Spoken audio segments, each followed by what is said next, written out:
So why don't you get us into the timeline? Yeah, so the timeline is a little shorter compared to some of the cases we do, but like Joe said, it starts off on June 17th of 2016. It's a Friday.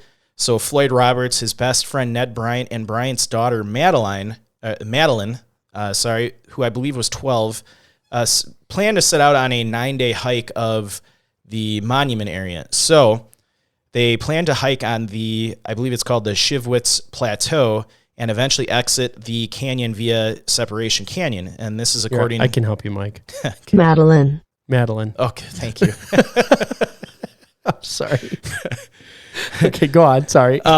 This was according to the MPS report. And so now this plateau is an extensive plateau that pretty much covers the entire area of the case we're talking about today. So they plan to do this hike for about 9 days. The group headed towards the extreme western portion of the Grand Canyon and an area that Joe mentioned earlier called Grand Canyon Parashant National Monument, and specifically near Trail Canyon and 214 Mile Canyon, which is around the Shanley Spring area. So the group planned to spend the first couple of days camped alongside the river, and they anticipated that they would emerge back into civilization around June 26th. So now, this is the part of the story where things start not making sense to me. Same day, 4:45 p.m., just before the group was going to reach their main trailhead to start their hike, they came upon a small hill. One of the posts by Ned Bryant said that this was not like a hill that you take half a day to hike. It was like a real small, just like a quick over and you're done. And for whatever reason, I always hate when people split up. Yeah. But Ned Bryant and his daughter decided to go up over the hill while Roberts decided to go around the hill. And like I said, Ned described it as just a small hill, nothing, something that would take maybe 30 minutes to go over. Mm-hmm. He also mentioned that going around the hill took about the same time, but there was like thick brush that Roberts would have had to go through. Conditions during on this day were, I think they said, around 92 degrees Fahrenheit with temps rising to 110. So in the next few days, so it was very hot. They're hiking in June. Like I said, I don't know that I would. If I'm only hiking Grand Canyon once in my life, probably not going to do it in June. Yeah, where it's going to be miserable. I'm going to do it in where it's a little cooler out during fall. the day. Yeah, and they're still kind of hiking during the mid heat of the day. Like I know when we were in Canyonlands, we would take a break kind of from about 11:30 to about 2 or 3. Yep. And try to find some shade because that's the hottest part of the day to hike in. And if you can conserve your energy and, your water, you can cover more ground when it's cooler out and closer to dark. So again, I don't get some of the decisions they made. So when Ned and his daughter reached the other side of the hill, there was no sign of Roberts. So they immediately started looking for him. They retraced their steps all the way back to the road. No sign of him. This is shocking. 30 minutes. That's it. That's the amount of time they were separated. Yeah, that's wild. I mean, so I'll get through the timeline a little more. Did it have the name of the trailhead that they were going, or the name of the trail? Did I miss that? I think they were hiking near Trail Canyon / 214 Mile Canyon. Okay. They were near the Shanley Spring area. And he was last seen, I've got a picture in here, Joe. He was last seen at Kelly Tanks, which is a lake. Okay. So he just vanished. 30 minutes. And they retraced their steps. I'm sure they kind of scoured that hill area. And when they found no sign of him, him and his daughter decided to camp there for the night, hoping that Roberts had just gotten lost and he'd wander his way back in the camp. They even laid their sleeping bags out in trees to try to make it easier for Roberts to see where they were camping if he ended up walking by. So now it's the morning of June 18th of 2016. Ned and his daughter wake up, still no sign of Roberts. Ned and his daughter then have to hike back out to try and get to cell phone service. So they didn't get to cell phone service until 3 p.m. that day, which in my research of Grand Canyon and from being in Canyonlands, these areas rarely have cell reception. Now, that's not to say don't bring your phone, but you're not going to get cell phone reception in the vast majority of Grand Canyon. Yeah. Or any of these big Western parks. So it's June 18th, 2016, 3 p.m. Ned reports Roberts missing to the National Park Service.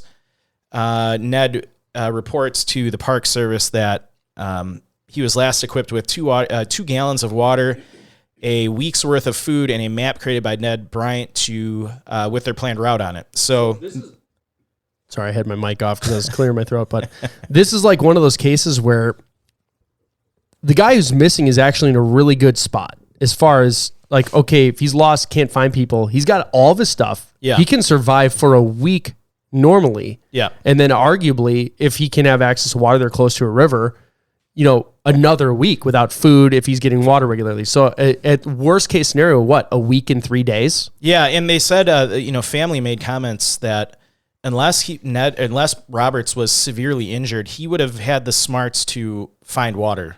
Sure. And so they just couldn't contemplate that. Did they mention, he said they had a map or did...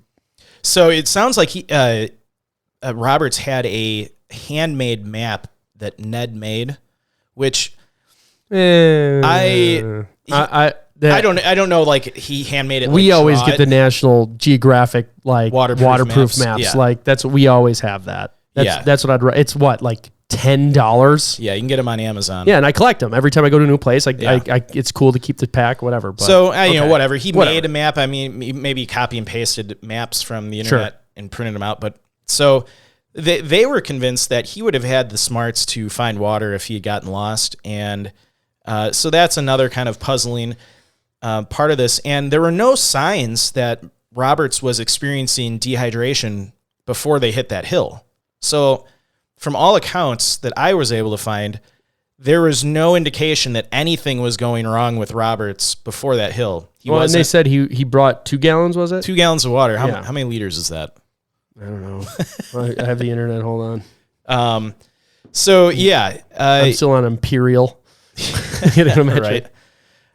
So yeah, he went missing around 4:45 to let's say 5:15 p.m. on the 17th, and he wasn't actually reported missing until 3 p.m. on the 18th.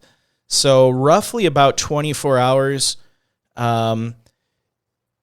We've always said this in the past, those first 48 hours are the most important in a missing person case, out in the wilderness.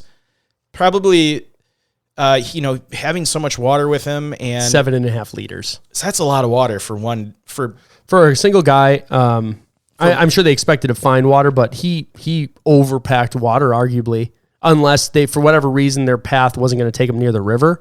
But they even said their plan was to stick by the river for the first yeah, that's few what days. I say. So he had enough water, more than enough water. 7.5 liters of water is almost double what the National Park Service recommends. Yeah, that's a lot of water. I mean, that's great. That should have been more than enough water to survive 24 hours.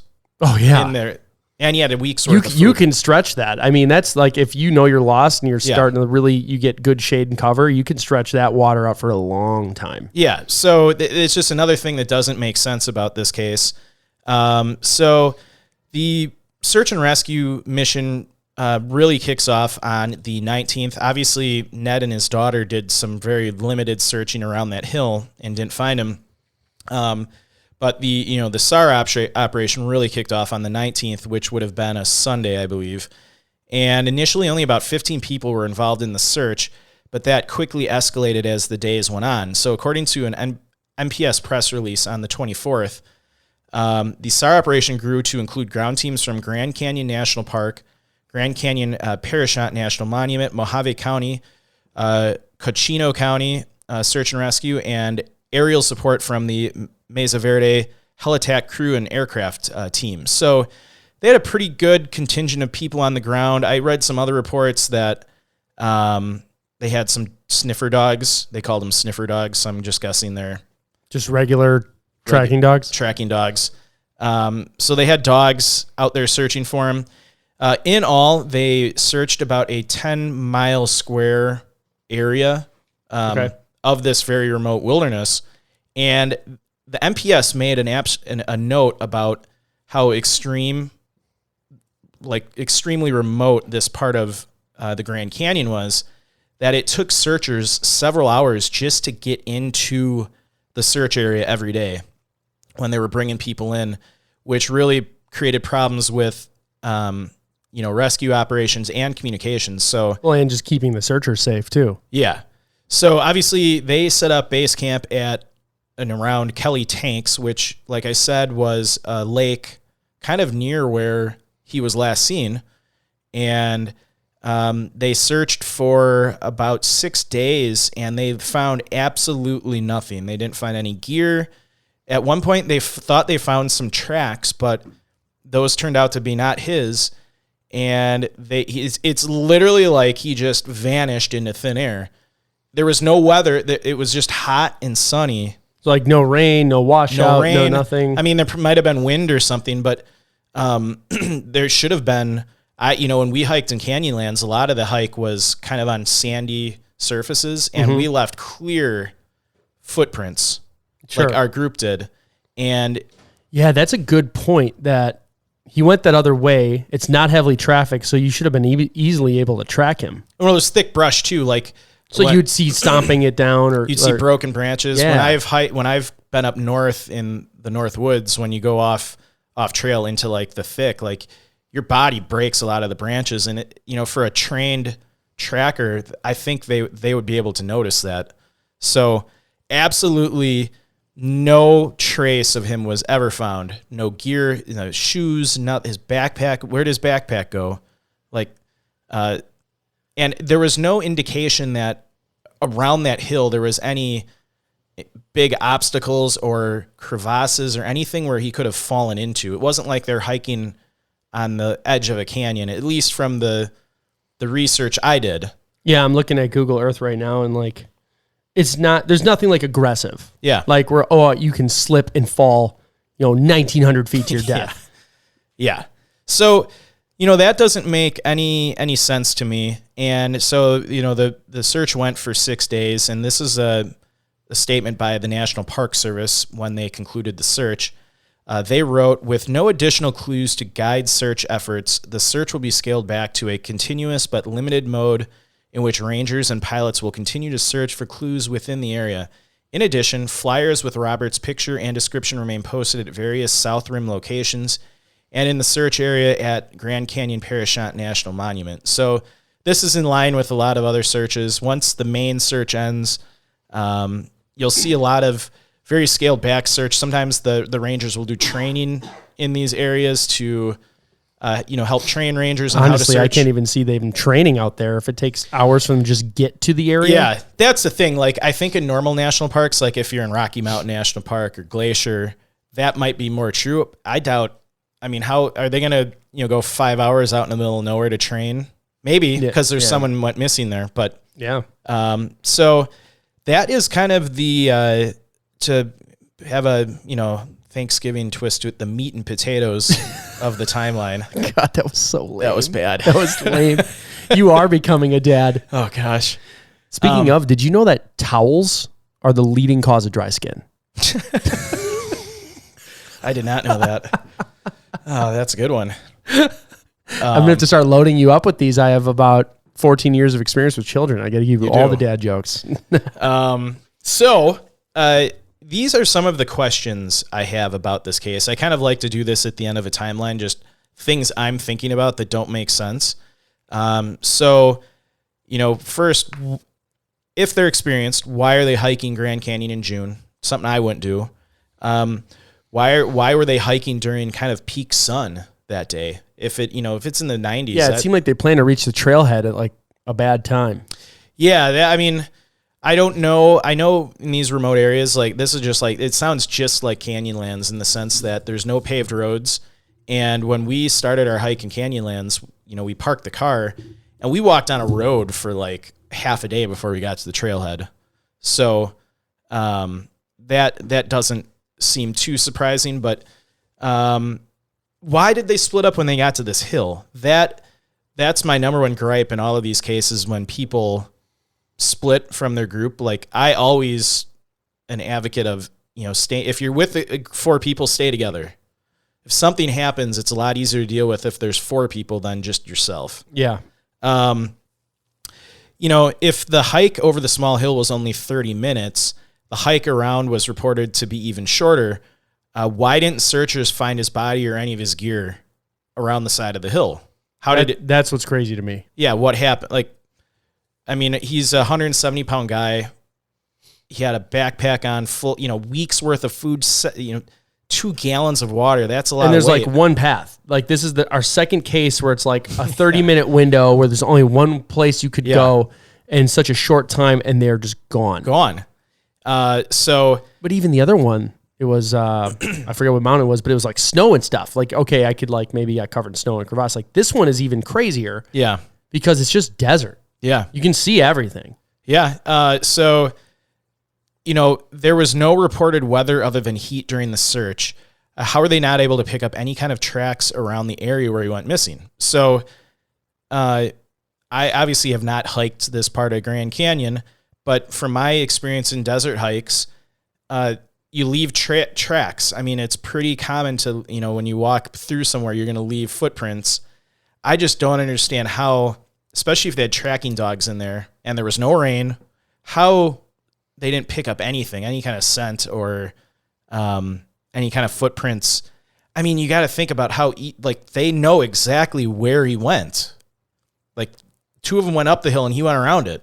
Like, it should be a pretty easy, all right, let's start here.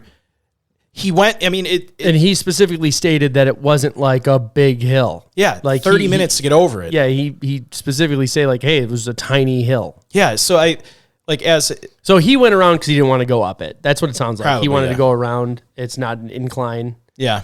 Which, okay, but still don't separate. I know. But yeah, so that just kind of is puzzling to me. So those are just some of the questions I had about it. I did make a note that this case has a very familiar tone to it with a lot of other missing persons cases, in the sense that they disappear while separated. Bad weather, in this case, extreme heat. A body is never found. Missing in rocky areas or boulder fields. The missing person is either highly intellectual or accomplished or has some sort of disability, and went missing in an area where other people have gone missing. So I didn't mention any of the cases, but there have been several other disappearances in this exact area of where Roberts went missing. So, I'm just giving a little red meat to some of the listeners that like some of the more, paranormal side of disappearance.